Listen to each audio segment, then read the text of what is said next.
On this week's episode of A Drier Dose of Disney, Jared has special guests Anthony and Lisa on to talk about eating gluten-free at Disney World.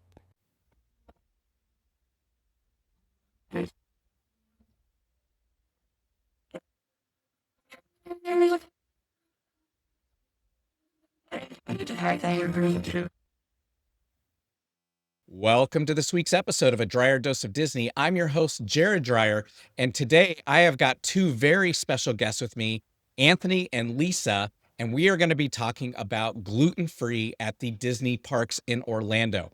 Now, before we get started, I do want to ask wherever you're watching this podcast, if you're on YouTube or if you're listening to this at your favorite podcast provider, I do ask that you find that pause button and go find subscribe and click subscribe so that way you're going to get this content delivered into your inbox each and every time we release an episode. If you've been following our show for a while, you know that it's been a little while since we've released an episode, and it's because we've covered so many great topics that are already out there for you. So we encourage you go through our library, and I'm guaranteeing you, you can find probably what you're looking for. If not, find us over on Facebook, and then you can reach out to us and tell us about topics you would like to hear more about, and we're happy to do episodes for you on that. Coming later this year, we're going to be talking more about planning more international trips, specifically to Japan. That's one that we've talked about a few times on the podcast that we would like to do. And we finally have wheels in motion on that. So we will be planning that later this year, and we will be traveling in 2027. So we'll have some best tips and tricks for that as well. And then anytime you're headed down to Orlando, we want to encourage you, you can stay where we stay. And in fact, Anthony and Lisa stayed with us down there at the Condo for A Drier Dose of Disney, and you can find that down in the podcast descriptions below. The last thing I wanted to tell you before we dive into this episode is we have closed our Etsy shop. So if you are a fan of our Etsy shop and the I Can Do This All Day gear, that is, sorry, and I do apologize, that is now closed. We didn't have a ton of sales, so it wasn't worth maintaining it at that point in time. But if you would like to get some of that merchandise, I can direct you to the right place. So again, just find us out there on Facebook at A Drier Dose of Disney, and we can get you pointed in the right direction for that. But without any further ado, we are here today to talk about going gluten-free in the parks in Orlando, specifically the 4 Disney parks. And like I said, I've got my good friends, Anthony and Lisa, with us today. And we just went to the parks with them a little bit more than a month ago. Is that about right? About right. Yeah. So long-time listener, second time kind of caller here. So we're glad to join the pod once again. We're thrilled to have you guys. You guys are a wealth of information, and it was so much fun to hang out with you guys down in Orlando. We got to spend 4 great days going to all the parks and to Disney Springs and to just have a great time experiencing the parks, but to try all the different foods that are out there because a lot of our listeners, like you guys, may want to be gluten-free. So will you talk to us a little bit about being gluten-free, what that means just in regular life terms in your family life, stuff like that? And then we're going to dive into what it was like at the parks.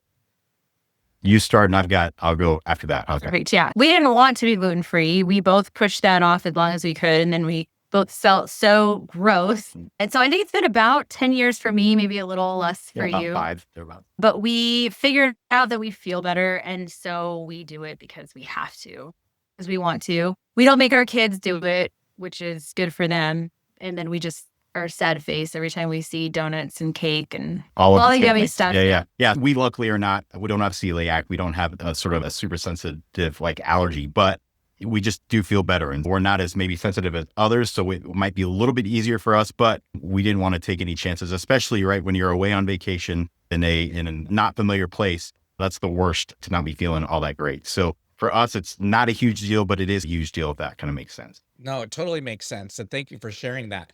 I can say for me, since I don't have a gluten allergy and I'm not thinking about it, as you guys saw, every time we're walking through the park or saw food, I'm like, oh, this is great. That is great.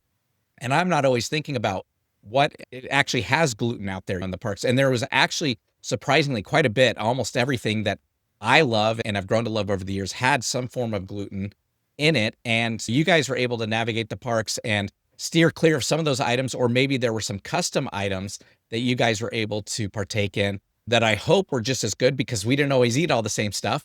But why don't you talk to us a little bit about your experience at Disney as a whole and how that process worked for you guys trying to find the gluten-free options? And then we'll go through park by park. What were the best things that you guys liked? Or in some cases, maybe even the worst things, the ones that stood out and weren't as good as the others? Yeah. So I'll start just with our kind of Disney experience, right? We're Disney cruisers. You can see my sweatshirt here. And so we understand the way that Disney does food allergies. They're very like particular about it and almost to an uncomfortable degree where I just would rather have some fries. And I know there's probably not gluten. There may be some cross contamination, but Disney is super like rigid about making sure that you're safe which I appreciate. And so we understood that concept from the Disney cruise line perspective. And it's the same feels at the parks, very much separate sort of everything. We even got separate trays, right? If you remember, Jared, you had brown or black trays. We had purple trays. Our foods had little kind of toothpicks in there that were purple that kind of indicated that there was a food allergy involved. And very much like two separate sort of situations that your food was prepared one way, ours was a different way. And honestly, that provides a little bit of comfort saying, hey, there is an actual difference here with our food. And I would say it was easier to navigate gluten-free when we went to actual restaurants where we were sitting down places.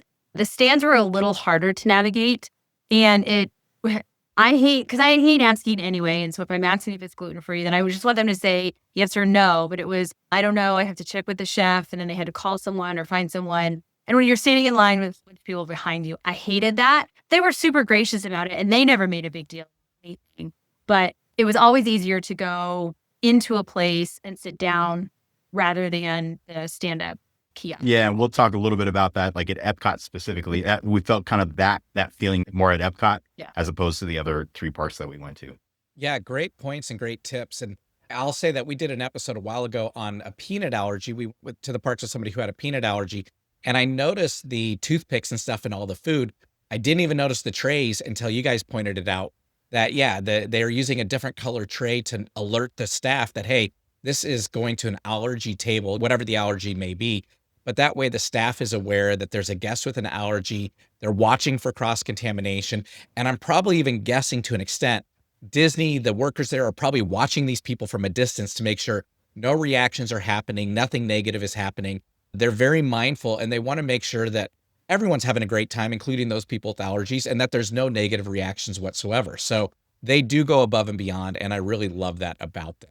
The one other thing I would mention is we just found this was across the board. This was a park specific, but it just took longer for me and Lisa's food to get ready. So like we would order at the same time and you guys would be eating your food and we'd be waiting there, salivating over what looked like an amazing meal that you all were having, waiting for ours to get done. This isn't I can do this all day tip of the day. Sure. But if you are going to be ordering together, maybe order the gluten-free first and then wait a little bit. If you want to eat together, get your meals at the same time delivered. Yeah, very true. It did take a lot longer for you guys to get your food than just the traditional stuff. And I imagine with all the traditional foods, they probably got 30 or 40 of them ready to go and they're just throwing them onto trays. For you guys, they're cleaning the stations, making sure it's ready to go, using the proper ingredients and getting you guys taken care of there.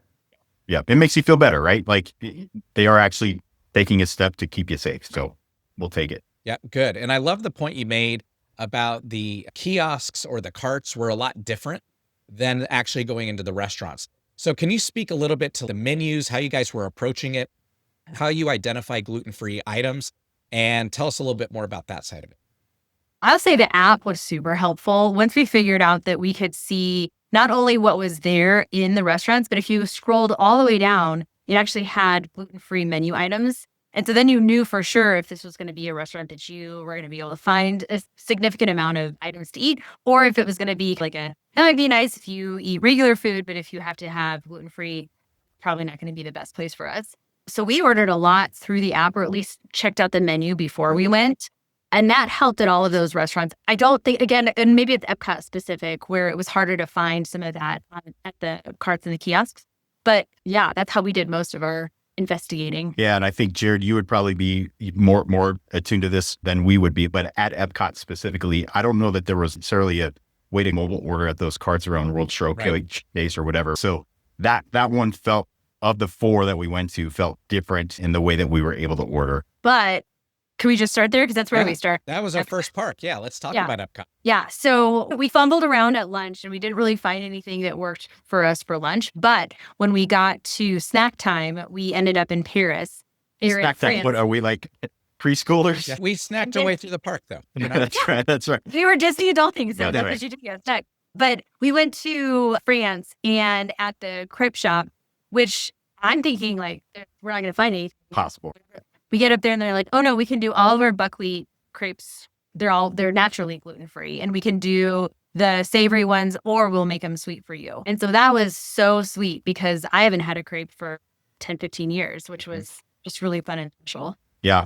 And then remember we got the risotto at one of the earlier carts that we stopped at. And with that one specifically, I remember that they had to call back to the chef because I don't know if it's just we were there during the art festival. And so I don't know if like it's a different menu or whatever, but they said that some days something that is gluten-free the next day it might not be gluten-free. And so because of a different ingredient the chef put in that day than the day before. And so we ordered risotto that they said was gluten-free, but they said we want to double check. And so they had to call back to the chef, got the okay that it was gluten-free, and it was actually very delicious Very too. delicious. Yeah, no, I definitely remember that. And let's go back to the crepes for a second. So the buckwheat crepes is what they use as the standard for the ham and cheese one, which in my opinion, I'm a savory person. That's what we ordered. We absolutely love that one. It is really good. And I'll say the buckwheat crepe is really tasty. Yeah. So definitely a really good find there. So thank you for bringing that one up. Now, tasty and a good texture. Texture is super important as you think about gluten-free breaded stuff. Sometimes it just doesn't feel right. And that felt like a good crepe. Yeah. And we had a sweet crepe with the buckwheat, and it was still very good. Yep. Love it. Love it. Now, let's talk for a second, because this is a question I don't know. And if you guys don't know either, that's okay. We can skip over it. But a question that I have is, we were there for the art festival. And with the art festival, they have the little booklet that you can see all the stands around the world. So like you said, it's not on the mobile app. You can't mobile order. You're not going to see what's available. Did either of you get a chance to look through the booklet and see what foods were out there? And did that give you any indication of what was gluten-free? Yeah, that's how we even found the risotto, because I know the risotto usually is gluten-free. And so we saw that it was on that menu. So we thought we would check it out.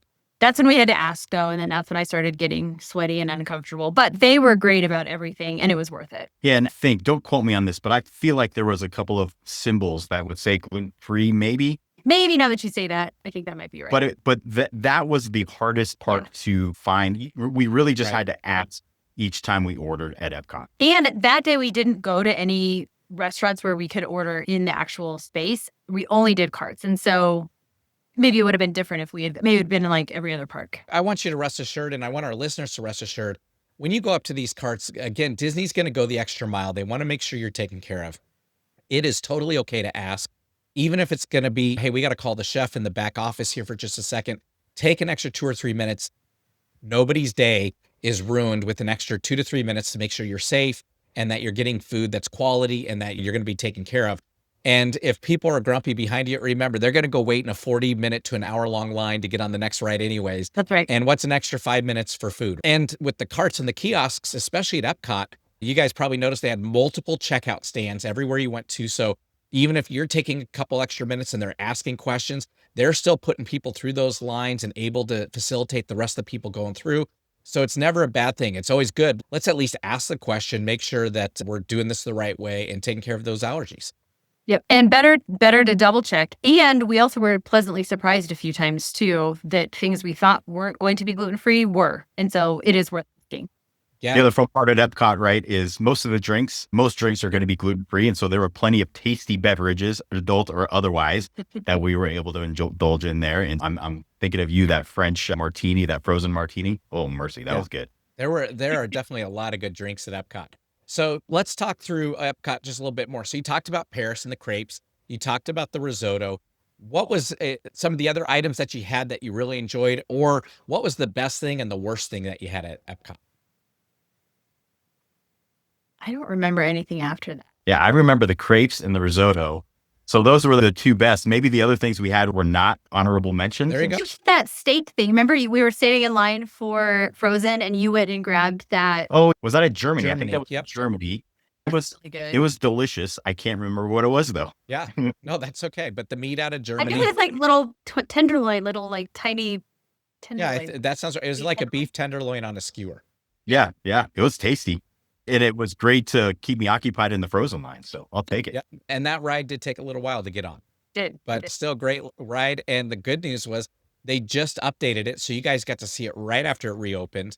with the new animatronics, and they look so much better than the old balloon faces that they had on that ride. So Epcot's just a great park, right? Yeah. It's got its own unique flair, and we just loved exploring it in a different way with you all that we hadn't experienced in the past. We've been a couple of times, and this was by far and away the best experience at Epcot, and all four parks for that matter, but specifically Epcot. We were able to explore and see all of the World Showcase, and pretty sweet time. Very. good. I'm glad you guys enjoyed it. As I've talked about on other episodes, the art festival is my absolute favorite. You get to see the artists all the way around the World Showcase and then out in some other areas of the park. And though this year we didn't find any new art for our house, it was really cool to see some of the artists that were there and some of their artwork. What did you guys think of the art festival as a whole, food aside, since you guys hadn't been to the art festival before? Yeah, it adds another sort of flavor to Epcot. It feels like just the park is new because of that, and different sort of styles of art. I'm not a huge kind of connoisseur of art, so I don't necessarily know what I'm looking at. But when I see something that's cool, I like stopping and looking. So there were plenty of spots to be able to do that at. Yeah, and it's neat to see all the different mediums and ways that artists are interpreting, even if it's the same sculpture or the same castle, seeing different ways of putting that down on canvas or whatever. And they're gorgeous. Yeah. We absolutely love it. And like you said, Anthony, and you hit the nail on the head there. The best part of Epcot, and the reason that our family loves Epcot so much, is with those 4 festivals a year, it's like the park refreshes and they do something new. And especially with the food, it's always new foods every time you're going in there, and you get to experience something different. So it is like going to a new park and a new encounter every single time. And as you guys know, the 4 festivals, so we did at the beginning of the year was the art festival. Now, because we're in the springtime, they've got the Flower and Garden Festival that just kicked off, I think it was last week, and that one's up and running. And then everyone's favorite is in the fall, which is Food and Wine. And Food and Wine is just incredible. The food there is insane. And I'd love to go back and see what they have for gluten-free at Food and Wine. And then right at the end of the year, between Thanksgiving and New Year's, they have the Holiday Festival, which is a really unique experience where they not only have good food, but they've got the candlelight vigil every night. And then they've got different storytellings around the World Showcase of that Santa story or Papa Noel for each of the different countries and how they celebrate Christmas. And it's really cool to learn about different cultures as well as sample all the cookies from around the world. And you at least at wine. So Yeah. food and wine. Food and wine. being Last day up- there, I was done. Yes, Food and Wine. So that's everyone's favorite. That one goes on the longest. So after Epcot, the next day we went to Animal Kingdom, right? So on Friday. So talk to us a little bit about Animal Kingdom. What your thoughts were there? Yeah, I think maybe we started to get our legs about us in terms of how to like use the app and that sort of thing. And so that was the first sort of foray into that. And we'll get to that here in a little bit. But we had lunch at We had breakfast there too. Greg. Where did we have? Oh yeah, do we have the tater tot thing? No, it was, I can't remember what we had. So we went to a few different restaurants. So we went back and did the safari in Africa. And when we Yep. came off the safari, we went and got, the breakfast tachos over there. In the African marketplace. And that's something we like to go to every single time. We absolutely love those. There was, as you guys saw, a long line for those. But talk to us about, what you guys had for breakfast that day. Yeah. So I think that was one of the places that we were surprised we were going to be able to eat what you guys ate, because Yeah. we ate the exact same thing. So that was really fun. The breakfast tachos were, So good. we were Yeah. talking about that actually on the, right before we hopped on, because that was one of the things we actually loved a lot. And just a really fun way to kick the morning off. And that's just a fun part of the park too. Kind of lots of activity. There was that like drum band kind of Yep. playing, and just a fun little kind of area there. Yeah. And I had a coffee too. African. Oh yeah, with Amarillo in it. Uh-huh. Yep. Oh, Yep. That sounds great. That sounds Very great. tasty. They It was also, over there, they had the sausage and egg biscuit, which we've had in the past. That one's really good. I know that's not gluten-free, but that was available over there. And then I know when we circled back by, we found a little Dole Whip. Yes, we did in fact. So We did. Dole Whip is gluten free, and Dole Whip is so good. Yes. And I think it's dairy free too. Yeah, even Yeah. better. So good. You can't miss with that, whether you're at Animal Kingdom or Magic Kingdom, or now they've got it at Disney Springs over at the Swirls by the Yep. Water. Yep. So Dole Whip is a great snack and a great treat anywhere you can find it. Yeah. Talk to us more about Animal Kingdom. What else did you guys enjoy there? Yeah, I think lunch at Animal Kingdom was good. There were plenty of options from a gluten-free perspective. Lots of different bowls. If you think Chipotle Qdoba sort of bowls, if you think like rice and beans and that. And so with that, you can make it your own a little bit and really know that it's gluten-free and pretty easy to make. Do you remember where we ate, Jared? It was I think it's called, it's Sulu. It's down in Yes. Pandora, right next to Flight of Passage. Great little restaurant in there. Now, I'm going to have a little anecdote here. We did have a difficulty getting a table in there. And not only difficulty getting a table, I will encourage our listeners, if you get a table and they tell you, no, you need to get up from that table because other people need it, you don't have to. We got a table. We were told to move because we were waiting on an order, and we did. And then we couldn't find one and had to talk to somebody to help us find a table. And they said, no, they should have never asked you to leave that table. Lesson learned. If we get a table and it's big enough for our group, we're going to keep it and hold on to it. But talk to us about the bowls that you guys had. Yeah, they were tasty. They hit the spot. It was enough sustenance to keep you going throughout the day. Really tasty. And it was good. It was good. Like Anthony said, like very similar to a Qdoba or a Chipotle with a protein and a grain or multiple grains, vegetables, and then the sauce on there. Yep. Very good. Yeah, and enough. Lisa had something different than I had. And yeah, it was great. Good. So overall at Animal Kingdom, any other food stand out to you guys? Yeah, we went to Yak and Yeti that evening. That was just a fun night hanging out up on the second level there. And they had a super varied gluten-free menu. So we felt, honestly, it was almost a little bit overwhelming because throughout the day, there were only a handful of things we could have. At Yak and Yeti, it was like overwhelming. It was great. The world was our oyster there. I had gluten-free fried rice, I think, or something along those lines. It was so good. Yeah. And I may have ate too much, but it was so good. It's okay. You're in good company. We did the exact same thing every time we stopped to open our mouths and shovel a little food into it. We were eating a lot. And then, like, my very favorite thing, I think that I ate the entire time we were there, was the churros that we got. Okay. Nomad Lounge. So at the Nomad Lounge, we made a special trip there just so I could have gluten-free churros, and they were so yummy. So good. That Nomad Lounge was just a fun little hang too. Great drink menu, and had some fun beverages there. And then the churros with the chocolate and the raspberry dipping sauce. So good. They were like the long churro stick that you get in the park. It was many little churros set up really cute, and they were fresh, and they were so yummy. So melt in your mouth. Yep. That is a must go to if you're a gluten-free person at Animal Kingdom. Yep. Absolutely love it. And Animal Kingdom has so much good food there. In fact, our favorite restaurants out of all the Disney parks is at Animal Kingdom, and we didn't even eat at all of them. Yeah. We tried a whole bunch of different places. So that lounge was great, like you said, with those churros. Love that tidbit. Let's go to Hollywood Studios. That was our next day, right? This was my favorite day from a food perspective. I'll tell you, we started our day at Star Wars area. And look, I'm not a Star Wars guy. I have no idea what the things are, but I was blown away, number one, just by Star Wars. Just incredible. I forgot that I was on planet Earth. Yeah. When I was there. So that was incredible. We got the wraps. Jared, remind me what they're called. With the sauce. Yeah, the Ronto Roasters, the breakfast Ronto wrap is one of our favorite meals. And those things are to die for. So talk about those little. Yeah, we had our very own because it's the wrap part that's the glutinous part. And they were able to make a very good gluten-free wrap.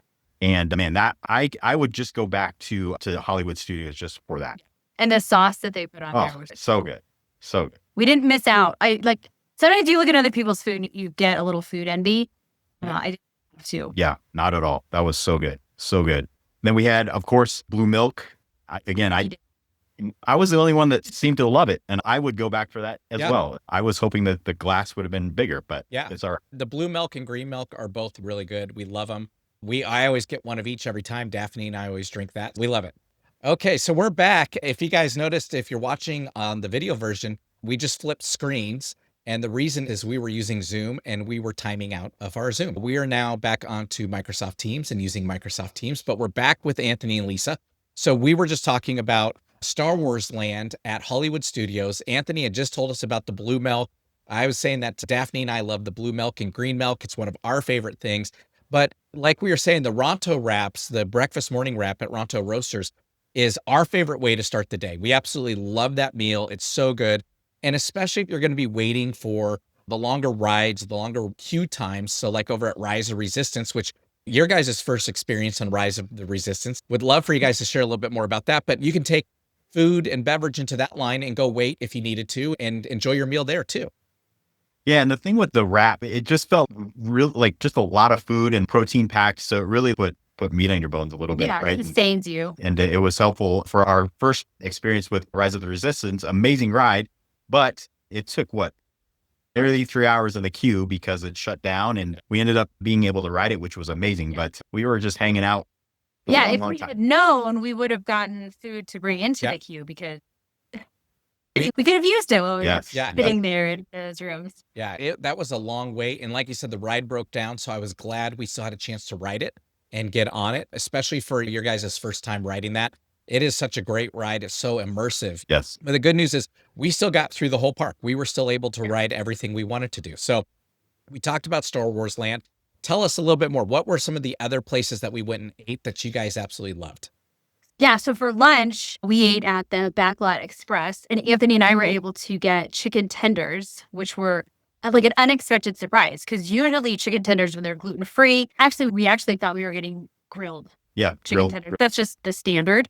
And so when they came out breaded, we were so shocked. And then we took a bite and they were crispy and they were just really good. Yep. And again, they took longer than your guys' chicken tenders, but Right. worth the wait with that. Right. It was so good. And we'll talk about the next day when we went to Magic Kingdom, but the better of the two chicken tenders that we had. Yeah.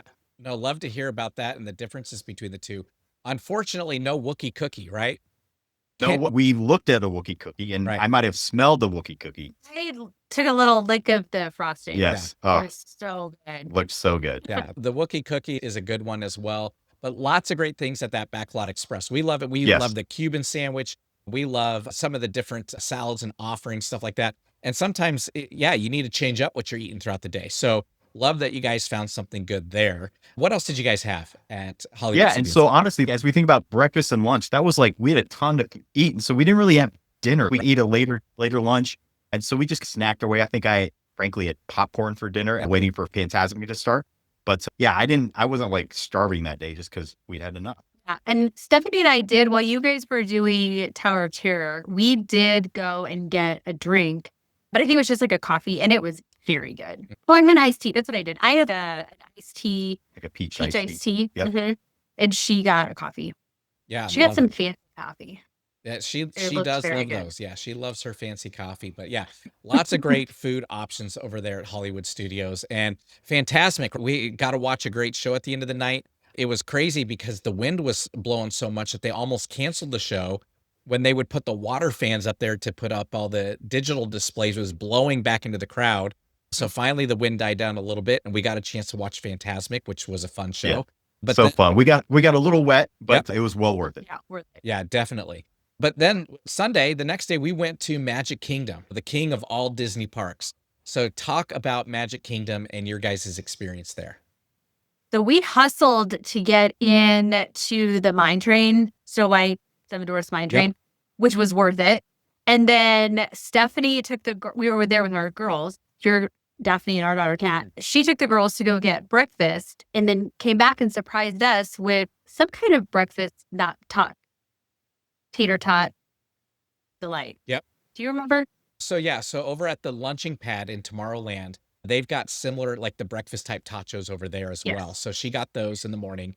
And those, same thing, are just delicious. Those have sour cream and all kinds of extra add-ons and cheese and good stuff on there. So Yes. And so we didn't think those were gluten-free. So when she left, we just thought she was going to get breakfast for herself. But Stephanie was wise enough to ask while she was there.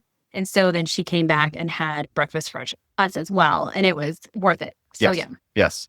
So that was good. And we'll talk about this here in a minute too, but we were able to rope drop, which I actually have a picture of the rope, which was super fun. And I used some of Jared's tips and tricks from previous podcast episodes. But yeah, it was just an easy thing to eat while you're in the queue and enjoy the process of waiting for a fun little ride. Yep. What I was going to jump in and say is we had a rope drop strategy every day.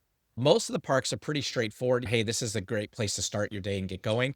Magic Kingdom, as you guys know, we talked about it. There's 3 or 4 different strategies you can deploy.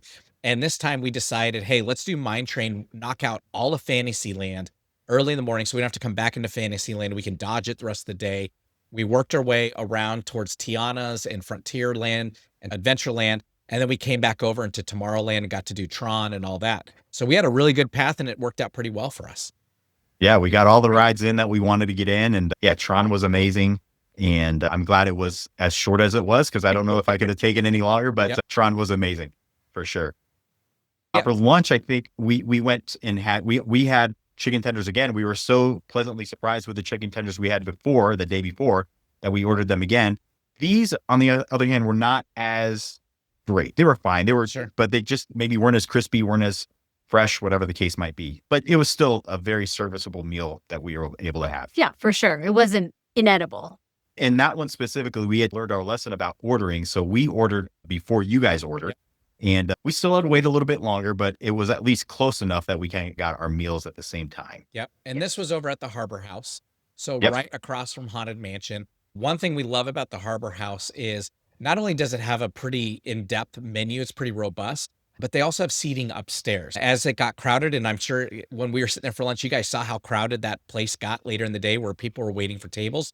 You can always go upstairs and there's usually plenty of seating up there and it's all air conditioned and you can watch people walk around the park. Great place to have a meal over there at Harbor House. From there, like we said, we made our way around into Adventureland. We got some more Dole Whip, right? We did, in fact. Yeah. So talk was about so what you guys good. had there.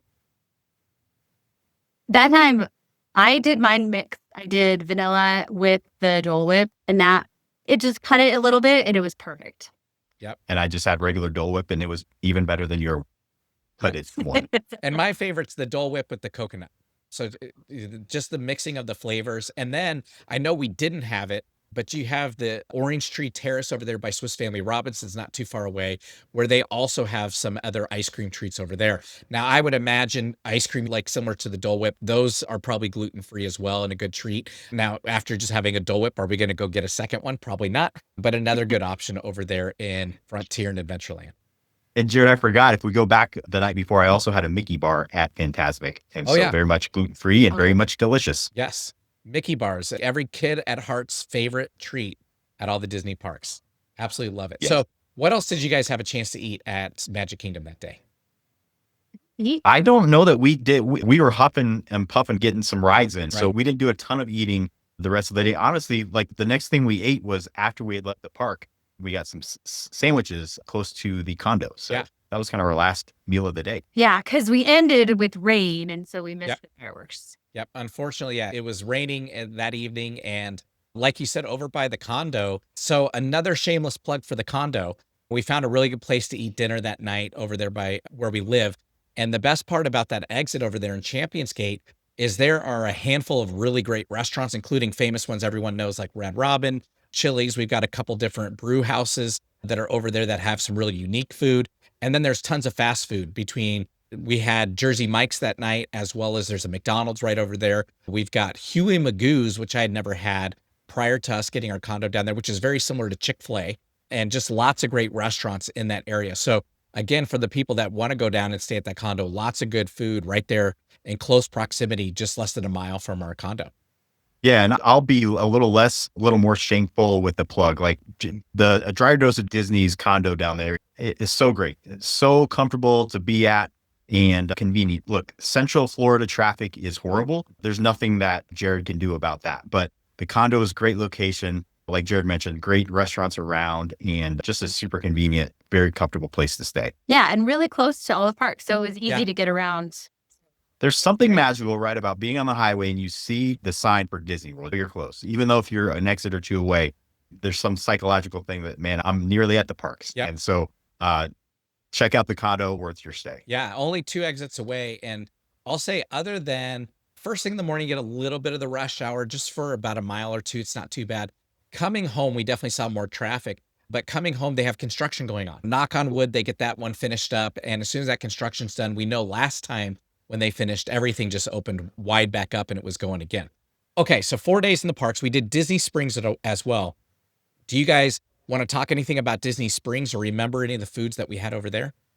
Yeah, we've been to Disney Springs a few times and we're able to navigate really well with gluten-free stuff. We've done Polite Pig, we've done a deluxe burger, we've done the Chicken Guy, the quicker served places, and all three of those specifically had really good gluten-free options. The burger at Deluxe Burger, the bun was just so good. Yep. So it's well worth the stop there. Yeah, if it didn't have a toothpick in it, saying that it was an allergy and gluten-free, I would have wondered if I was eating a regular bun because the bun was very good.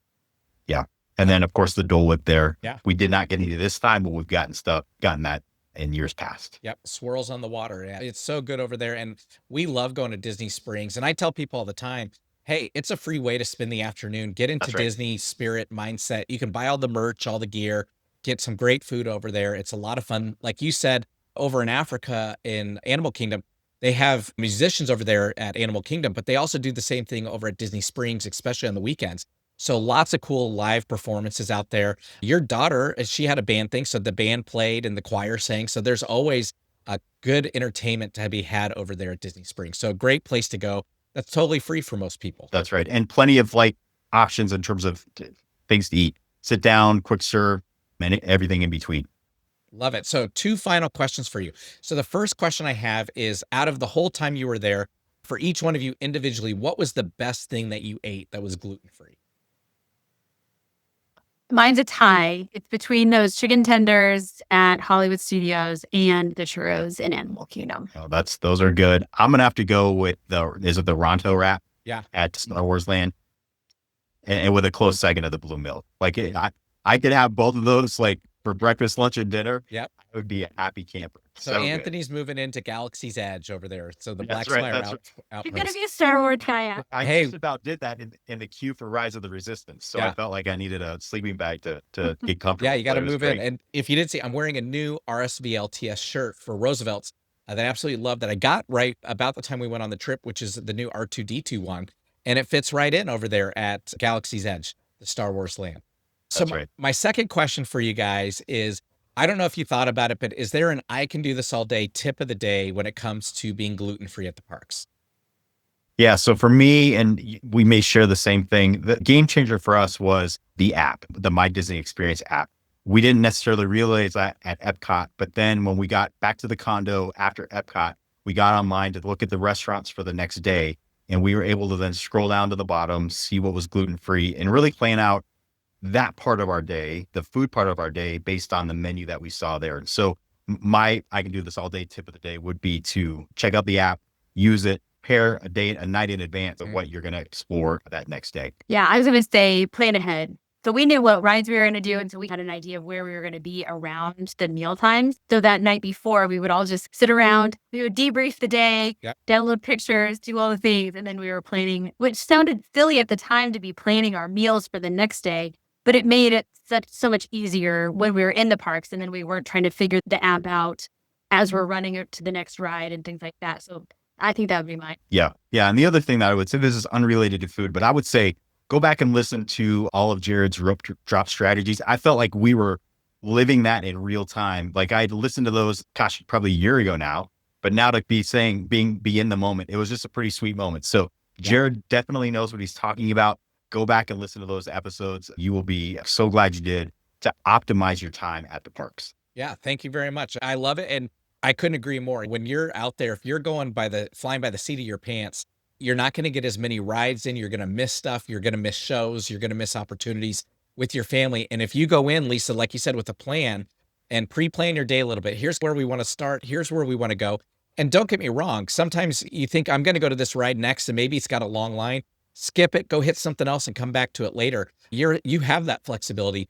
But if you have a plan for the day, it's going to make it so much more smooth. It's going to make it easier. You're usually going to get every single ride in that you want to ride because not all of us want to ride every single ride. We didn't do the teacups. Nobody wants to get sick. Yeah, spinning around on those teacups. Some of those rides we skipped, but the ones we wanted to do, we made sure we hit. We had a time to do it. And in the app even, so like you were talking about the food and pre-planning your food, you can even look at each of the rides. And if you click into them, you can see when they peak throughout the day and you can plan around that. Rise of the Resistance is going to peak early in the morning. If you can get into it later in the day or Tron later in the day, you're going to be able to save a ton of time and not have to wait. Unfortunately, we did on Rise, but you're not going to be waiting 90 minutes, 2 hours on some of these rides when you could do it in 30 minutes just by planning your day out. So great tip on that. Very much appreciate it. With that, you guys, we are so thankful we got to do Disney with you. It was amazing. It was such a fun trip. We had such a great time. I'm sure you guys have to do it again, whether it's Disney or we do another cruise together. We love getting our families together. And I know without a doubt that we will definitely do it. But Disney was a great time with you guys. We absolutely loved it. And we can't wait to do it again with you guys. Absolutely. This was so fun reliving that a month later. I can almost taste the Rondo or whatever. I don't even know what they're called still. Yep. But The that Ronto wrap wrap, is so good. Yep. It's so good. I can almost taste it again. Okay. To all of our listeners, we thank you so much for tuning in. Definitely subscribe to us. Check us out next time. Like I said, in the future, we're going to be bringing you episodes on traveling internationally, as well as anything else that we can pepper in as new things come up from Disney or from the Universal parks. But we wish you a magical week, and then we will talk to you guys next time. Bye-bye.